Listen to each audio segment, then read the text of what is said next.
First movie ಮದುವೆಗಿಂತ ಮುಂಚೆ devil ನೋಡಿದ್ದೀವಿ. ಮದುವೆ ಆದ್ಮೇಲೆ ಖಂಡಿತವಾಗ್ಲೂ ಟಾಕ್ಸಿಕ್ ನೋಡ್ತೀವಿ. ಖಂಡಿತವಾಗ್ಲು, ಯಾಕೆಂದ್ರೆ ಖುಷಿ ಆಗುತ್ತೆ. ಭಯ್ಯ ಅಂತ ಕರೆಯೋದು ನಾನು. ನಮ್ಮ ಯಶ್ ಅವರು ನಿಜವಾಗ್ಲೂ ಒಂದು ಟಾಕ್ಸಿಕ್ ಮೂವಿ ಬರ್ತಿರೋದು ಪರ್ಸ್ನಲಿ ಹೆಮ್ಮೆ. ಒಂದು ಕನ್ನಡ ಸಿನಿಮಾ, ಒಬ್ಬ ಕನ್ನಡದವರು ಹೋಗಿ ಇವತ್ತು ಎಲ್ಲ ದೇಶಾದ್ಯಂತ ಅಲ್ಲ ಪ್ರಪಂಚದಾದ್ಯಂತ ಒಂದು ದೊಡ್ಡ ಮಟ್ಟಕ್ಕೆ ಹೆಸರು ಮಾಡಿ ಇವತ್ತು ಟಾಕ್ಸಿಕ್ಕು 26ನೇ ತಾರೀಕು ಬಿಡುಗಡೆ ಆಗ್ತಿದೆ. ಖಂಡಿತವಾಗ್ಲೂ ಮದುವೆ ಆದಮೇಲೆ ನಮ್ಮಿಬ್ಬರದು ಮೊದಲನೇ ಸಿನಿಮಾ ಟಾಕ್ಸಿಕ್ ನೋಡ್ತೀವಿ. ಖಂಡಿತವಾಗ್ಲೂ ತುಂಬ ಚೆನ್ನಾಗಿದೆ. ನನಗೆ ಗೊತ್ತಿರೋ ಪ್ರಕಾರ ಈಗ ನಾವೇನು ಟ್ರೈಲರ್ ಟೀಸರ್ ನೋಡ್ತೀವಿ, ಅದು ಬಿಟ್ಟು ಫ್ಯಾಮಿಲಿ ಎಮೋಷನ್ ತುಂಬ ಚೆನ್ನಾಗಿದೆ. ಖಂಡಿತವಾಗ್ಲೂ ಅದು ಇನ್ನೇನು ನಾಳೆನೇ ಬರುತ್ತೆ, ಗೊತ್ತಾಗುತ್ತೆ. ಇನ್ವಿಟೇಷನ್ ಕೊಡೋದಕ್ಕೆ ಹೋಗಿದ್ರಿ, ಏನು ಹೇಳಿದ್ರು ಯಶ್ ಅವರು? ಅದೇ ಹೇಳಿದ್ರು, ಗಂಡ ಅಂದ್ರೆ ಹೆಂಗಿರ್ಬೇಕು, ಏನೇನು ತಪ್ಪು ಮಾಡಬಾರ್ದು ಅದನ್ನ ರಾಧಿಕಾ ಅಂತ ಕೇಳ್ಕೊಂಬೇಡಪ್ಪ ಅಂದ್ರು. ಸೊ ಇಲ್ಲ, ಮದುವೆ ಆದ್ಮೇಲೆ ಕೇಳ್ತೀನಿ ಬಿಡ್ರಿ, ಈಗಲೇ ಬೇಡ. ಬರ್ತಾರಂತ ಸರ್? ಎಲ್ರಿಗೂ ಕೊಟ್ಟಿದ್ದೀನಿ, ಕೊಡೋದು ನನ್ನ ಧರ್ಮ ಕರ್ತವ್ಯ. ಯಾರು ಫ್ರೀ ಇದ್ದು ಪ್ರೀತಿ ಸ್ವಲ್ಪ ಇದ್ದು ಮನೆ ಎಲ್ರಿಗೂ ಕೆಲಸಗಳಿರುತ್ತಲ್ಲ, ಫ್ರೀ ಇದ್ದವ್ರು ಖಂಡಿತ ಹಬ್ಬ ಎಲ್ಲರೂ ಬರ್ತಾರೆ. ಬಟ್ ಯಾರು ಬರ್ತಾರೆ ಬರಲ್ಲ ನಮ್ಗೆ ಗೊತ್ತಿಲ್ಲ.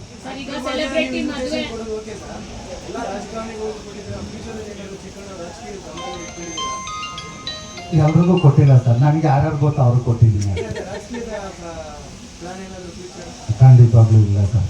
ಸಿನಿಮಾದಲ್ಲೇ ದೊಡ್ಡದಾಗಿ ಏನಾದ್ರು ರಾಜಕೀಯ ಮಾಡೋಣ, ರಾಜಕೀಯ ನಮಗೆಲ್ಲ ಅದೆಲ್ಲ ಅದೇ ಬೇರೆನೇ ಪ್ರಪಂಚ, ಗೊತ್ತಿಲ್ಲ ನಮಗೆ. ಸರ್, ಈಗ ಮದುವೆ ಆದ್ಮೇಲೆ ಅವರಿಗೂ ಕೂಡ ಹಿಂಸೆ ಆಗಬಾರ್ದು, ಬೇರೆ ಆಗ್ತಾರೆ. ಆ ಒಂದು ಫೆಸಿಲಿಟಿ ನಾನು ಯಾವ ಥರ ಮಾಡಿಕೊಟ್ಟಿದ್ದೀರಾ?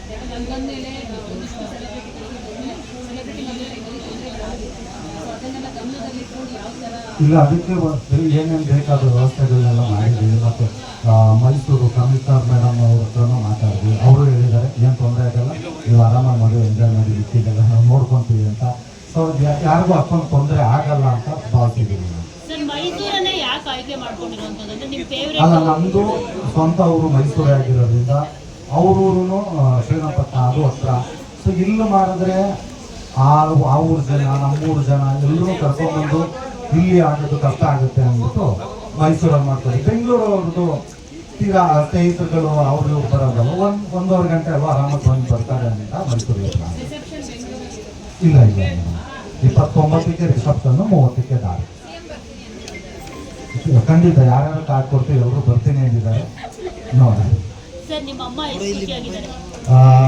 ನಿಜವಾಗ್ಲು ಅವ್ರಿಗೆ ಇದ್ದಿದ್ದೊಂದು, ಈಗ ಯಾವುದೇ ತಂದೆ ತಾಯಿಗೆ ಮಕ್ಕಳ ಬೆಳವಣಿಗೆ ಅಭಿವೃದ್ಧಿ ಮಾಡಬೇಕು ಅಂತಿರುತ್ತೆ. ಬಟ್ ಎಲ್ಲ ತಂದೆ ತಾಯಿದವರಿಗೂ ಖುಷಿ ಆಗದೆ ಮಕ್ಕಳು ಮದುವೆ ನೋಡಿದ್ಮೇಲೆ. ಸೊ ಅವರು ನನಗೆ ಭಾವನೆಗಿಂತ ಜಾಸ್ತಿ ಖುಷಿಯಾಗಿ ನಮ್ಮಮ್ಮ ಇದೆ.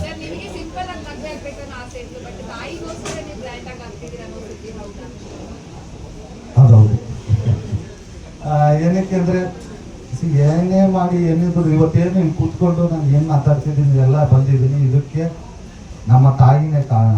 ಯಾಕೆಂದ್ರೆ ನಮ್ಮ ತಾಯಿ, ನಮ್ಮ ಅಕ್ಕ ತಂಗಿರು ಅವ್ರುಗಳು ಕೂಲಿ ಕೆಲಸ ಮಾಡಿ ಒಂದು ಟೈಮಲ್ಲಿ ನನ್ನನ್ನು ಓದಿಸ್ತಾ ಇದ್ರು. ಸೊ ಹಂಗಾಗಿ ನಾನು ಡಿಸೈಡ್ ಮಾಡಿದ್ದು ನನಗೆ ಓಕೆ ಸಿಂಪಲ್ ಆಗಿ ಆಗೋಣ. ಈಗಲೂ ಸಿಂಪಲ್ ಆಗಿ ಆಗ್ತಿರೋದು, ಬಟ್ ಅದು ಬೇಡ, ಎಲ್ಲಾದರೂ ದೇವಸ್ಥಾನದಲ್ಲಿ ಹಂಗೋಗಿ ಆಗೋಣ ಅಂತಿತ್ತು. ಬಟ್ ನಮ್ಮ ತಾಯಿ ಕನಸು, ಅವ್ರ ಆಸೆ, ಇನ್ನೇನು ಅವ್ರನ್ನ ಖುಷಿ ಪಡ್ಸೋಕ್ಕೆ ಮಕ್ಕಳು ವಸ್ತು ಮಾಡಲಿಲ್ಲ ಅಂದ್ರೆ ಯಾಕೆ ಅಂತ ಈಗಲೂ ಸಿಂಪಲ್ ಆಗಿ ಮಾಡ್ಕೋತಾರೆ. ಚಿಕ್ಕಣ್ಣ ಅವರೇ, ಹನಿಮೂನ್ ಎಲ್ಲಿ ಹೋಗ್ತಾ ಇದ್ದೆ? ಇನ್ನ ಇಲ್ಲ, ಇದು ಮದುವೆ ಮುಗಿದ ಮೇಲೆ ಇದು ಲಕ್ಷ್ಮೀಪುತ್ರ ರಿಲೀಸ್ ಇರೋದ್ರಿಂದ ಆ ಶೂಟಿಂಗ್ ಅದೆಲ್ಲ ಪ್ಲಾನ್ ಮಾಡಿಕೊಂಡು ಅದೇ ಇನ್ನೂ ಕೆಲಸಗಳಿದೆ, ಅದೆಲ್ಲ ಮುಗಿಸ್ಕೊಂಡು. ಡೆಸ್ಟಿನೇಷನ್ ಯಾವ ಕಡೆ? ಫಾರಿನ್ಗೆ ಹೋಗ್ಬೇಕು ಅಂತನೋ ಇಲ್ಲ ಈ ಕಡೆ ಇಂಡಿಯಾನ? ನಮ್ಮ ಹುಡುಗಿ ಕೇಳ್ಬಿಟ್ಟು ಅವಳಿಗೆ ಅಲ್ಲಿ ಎಲ್ಲಿತ್ತು ಅಲ್ಲಿ ಕರ್ಕೊಂಡು ಹೋಗ್ತೀವಿ. ಇಲ್ಲ, ಕಾರ್ಡ್ ಕೊಡೋದ್ರಲ್ಲೇ ಬಿಸಿ ಆಗ್ಬಿಟ್ಟಿದ್ದೀನಿ. ಆ ಮಾಮೂಲಿ ಊರುಗಳಲ್ಲಿ ನಮ್ಮ ಹಳ್ಳಿ ಸಂಪ್ರದಾಯ ಪ್ರಕಾರ ಏನೇನಿರುತ್ತೆ ಆ ಥರ ಆಗುತ್ತೆ. ಈಗ ಫೇಸ್ಬುಕ್ ಮುಗಿಸಿ ಡೈರೆಕ್ಟ್ ಹೊರಟೆ ಮೈಸೂರಿಗೆ. ನಾಳೆ ಹೆಂಗಾದ್ರೆ ಏನೇನು ಶಾಸ್ತ್ರ ಸಂಪ್ರದಾಯಗಳು ಏನಿರುತ್ತೆ ನಮಗೆ ಅದನ್ನ ಮಾಡ್ಕೊಂಡು.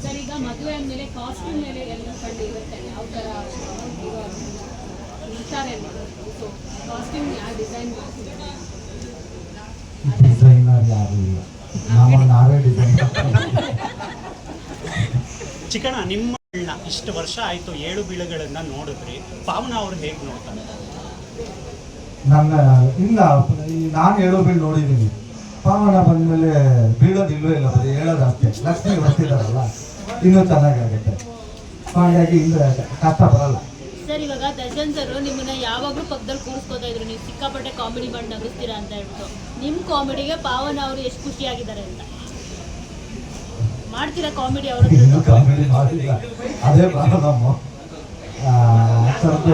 ಬಟ್ ಆರಾಮಾಗಿದೆ ನಕ್ಕೊಂಡು. ನಾನು ಹೇಳೋದ್ಮೇಲೆ ನಗಲ್ಲ, ಆಮೇಲೆ ಈ ಜೋಕ್ ಅಂತ ಹೇಳಿದ್ಮೇಲೆ ಹೌದಾ ಅಂತ ಕಷ್ಟ ಇದೆ, ಇಷ್ಟಪಟ್ಟು ಆಗ್ತಿದ್ದೀವಿ, ಅರ್ಥ ಏನಾಗಿದೆ. ಅಂದ್ರೆ ರಿಯಲ್ ಲೈಫಲ್ಲಿ ನಗ್ಸಕ್ ಬರುತ್ತಾ? ರಿಯಲ್ ಲೈಫಲ್ಲಿ ನಗ್ಸಕ್ ಬರುತ್ತಾ ಯಾರಿಗಾದ್ರು? ರಿಯಲ್ ಲೈಫಲ್ಲಿ ಸ್ವಲ್ಪ ನಗ್ಸೋದು ಕಡಿಮೆನೆ, ಸ್ಕ್ರೀನ್ ಮೇಲೆ ಈಸಿ. ಸ್ಕ್ರೀನ್ ಮುಂದೆ ಹೌದು, ಎಲ್ಲ ಹೇಳ್ಕೊಟ್ಟಿರ್ತಾರಲ್ಲ, ಬರ್ಕೊಟ್ಟಿರ್ತಾರೆ, ಸಿಚುವೇಶನ್ ಇರುತ್ತೆ. ರಿಯಲ್ ಲೈಫಲ್ಲಿ ಒಂಚೂರು ಕಷ್ಟ, ಏನು ಮಾಡೋದು, ಜೀವನ ಹೆಂಗೆ ಇದೇ ಯೋಚನೆ ಇರ್ತಾರಲ್ಲ. ಸರ್, ಹೆಂಡತಿ ಬರ್ತಾ ಇದ್ದಾರೆ ಅಂದ್ರೆ ಕೆಲವೊಂದನ್ನ ಬಿಟ್ಬಿಡೋಣ, ಕೆಲವೊಂದನ್ನ ಸಾಕಾಗಿರೋಣ ಅಂತ ಎಲ್ಲ ಪ್ಲಾನ್ಸ್ ಎಲ್ಲ ನಡೆಯುತ್ತೆ. ನೀವು ಏನೇನು ಈಗ ಸಾಕ್ಬೇಕು? ಇಲ್ಲ, ನಾನು ಈಗ ಒಂದಷ್ಟು ಸ್ನೇಹ ಬಳಗ ಇದೆಯಲ್ಲ, ಸಿನಿಮಾದವರು ಅವರು ಇವರು ಎಲ್ಲ, ಅವರೆಲ್ಲ ಹೇಳಿದ್ರು ನೀನೇನು ಬಿಡೋಕ್ಕೇನು ಹೋಗ್ಬೇಡ, ತಲೆ ಕೆಡಿಸ್ಕೋಬೇಡ, ಬಂದು 100% ಎಲ್ಲನೂ ಬಿಡಿಸ್ತಾರೆ ಅಂತ. ಸೊ ಆಮೇಲೆ ಇಬ್ಬರು ಕಾಂಪ್ರಮೈಸ್ ಆಗುತ್ತೆ ಜೀವನ ಅಲ್ಲ, ಒಬ್ರು ಗೆಲ್ಬೇಕು, ಒಬ್ರು ಹೋಗ್ಬೇಕು. ಈಗ ಹೋಗಲು ಬಿಟ್ಟರೆ ಚೆನ್ನಾಗಿರ್ತೀವಿ ಹಾಗಂತ ಹೇಳಿದ್ದಾರೆ. ತುಂಬ ಜನ ಸಜೆಷನ್ ಕೊಟ್ಟಿದ್ದಾರೆ. ಖಂಡಿತ ಯಾವುದಾದ್ರು ಒಳ್ಳೇದಿರುತ್ತೆ ಅದನ್ನೆಲ್ಲ ಅಕ್ಸೆಪ್ಟ್ ಮಾಡ್ತಾರೆ. ಚಿಕ್ಕಣ ಭಯ ಗಿಯ ಏನಾದರೂ ಇದೆಯಾ ಮನಸ್ಸಲ್ಲಿ? ಖಂಡಿತವಾಗ್ಲೂ